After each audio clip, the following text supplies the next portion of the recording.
Estamos de volta para falar de Grêmio e Atlético. O Galo poderia ir para a 7ª posição, mas está lá na 13ª. E o Grêmio é o segundo colocado, com um jogo a menos que a maioria. Rodada 16, vamos dar uma olhada no que aconteceu então na Arena do Grêmio em Porto Alegre, Léo.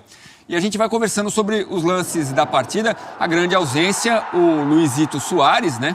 Do lado do Grêmio. O Vila Sante também foi substituído por esse garoto aí. Que estrela, hein? Estreia marcando o gol, o Ronald, 1-0 pro Grêmio. Na bola aérea, né? E o Atlético tem tido muitos problemas nesse tipo de jogada, tem tido muitas dificuldades na bola parada defensiva. O Ronald nem precisou saltar, né? Ele se abaixou ali para cabecear e fazer o gol. E depois disso, um jogo em que o Grêmio teve algumas outras oportunidades, mas a verdade é que levou algum sufoco também, especialmente na reta final do primeiro tempo. E ali o Gabriel Grando teve que trabalhar, fez pelo menos 2 defesas importantes. Mas acho que o mais importante era ter o resultado hoje, né, Edu? Numa semana em que se falou muito da questão Soares. Tem uma semifinal aí pela frente, né? Claro que é uma questão que tem que resolver. O Renato se mostrou muito incomodado de novo com o assunto na chegada à Arena. Mas era importante para o Grêmio vencer, até para manter essa boa posição na tabela. Então o Grêmio é o vice-líder do campeonato e mostra força sem o Soares.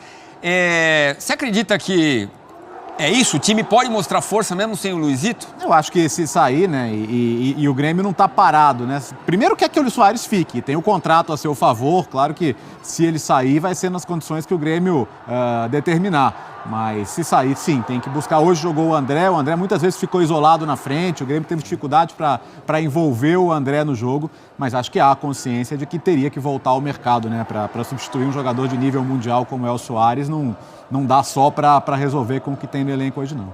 Fala-se de Alexis Sanches, né, que está livre no mercado. Está livre, chegaria a, entre aspas, custo zero, né, seria só oferecer a ele um contrato e tentar acertar. Você já viu ali no segundo tempo algumas boas tramas, né? Teve uma chegada do Paulinho, o Igor Gomes também teve a sua chance.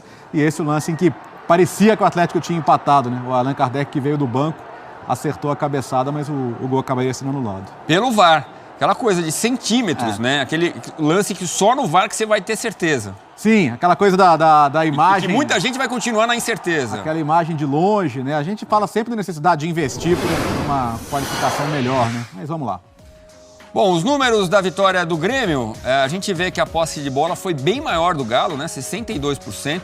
Chutou muito mais a gol, 17-6. No alvo, 3-2. Quer dizer, aproveitamento, eficiência nos chutes ainda não é a marca desse time no jogo de hoje do Galo, né?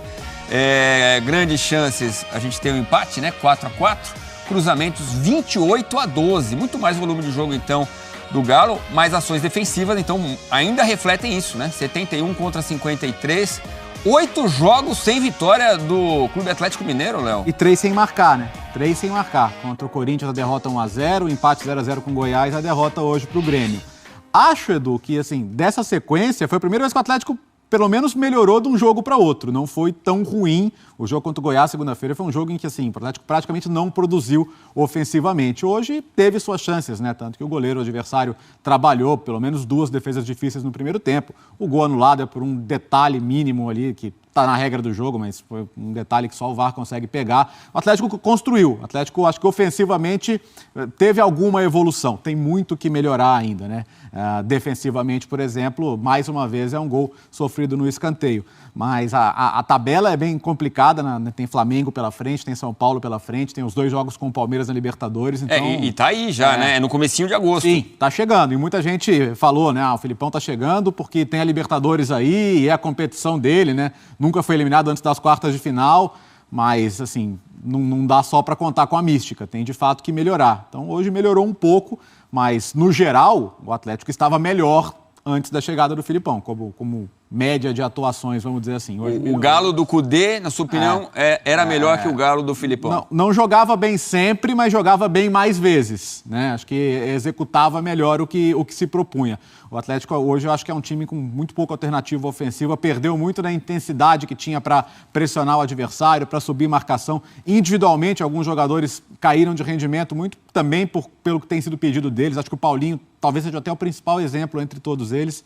Enfim, acho que o fato de ter melhorado em relação ao último jogo não significa que já esteja bom. E a tabela vai ficando uma situação complicada, né? Que você vai ficando mais perto do fundo da tabela do que do topo. Bom, do topo todo mundo está distante, mas até mesmo numa briga aí por Libertadores, são pontos que vão fazendo falta. Não que perder para o Grêmio seja um resultado absurdo, acho que faz parte, mas assim, o Atlético precisa especialmente melhorar, se a gente pensar em sequência de temporada, porque a Libertadores depende de você, mas daqui a 2 jogos você pode estar eliminado. Então não dá para olhar para o brasileiro e largar para lá, né?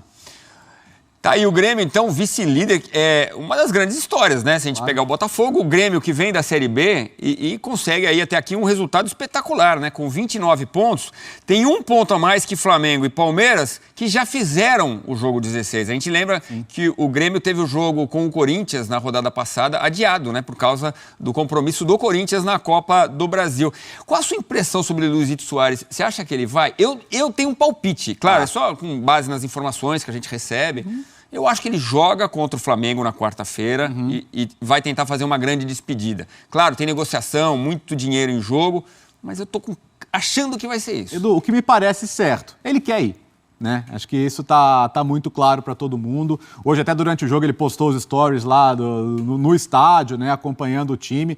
Mas você quer ver como é que tá incômodo isso? Como é um jogador que atravessa problemas físicos, era muito fácil para o Renato chegar na chegada ao estádio e falar: não, o Luizito não tá legal, tem a questão do joelho e tal, vamos dar uma segurada, tem a Copa do Brasil. Era fácil dar uma... Olha lá, estamos vendo agora justamente a foto dele apoiando os companheiros no estádio. Mas seria muito fácil contornar. E foi a primeira coisa que o Filipão falou, né, dando entrevista aos companheiros do Sport TV, que foi: olha, é pela novela sim, né, e tem até o dia 2 para resolver a questão da novela, porque é quando fecha a janela lá na Major League Soccer, né, então a minha impressão e aqui também. Sim, exato, e a questão sim, tem que resolver.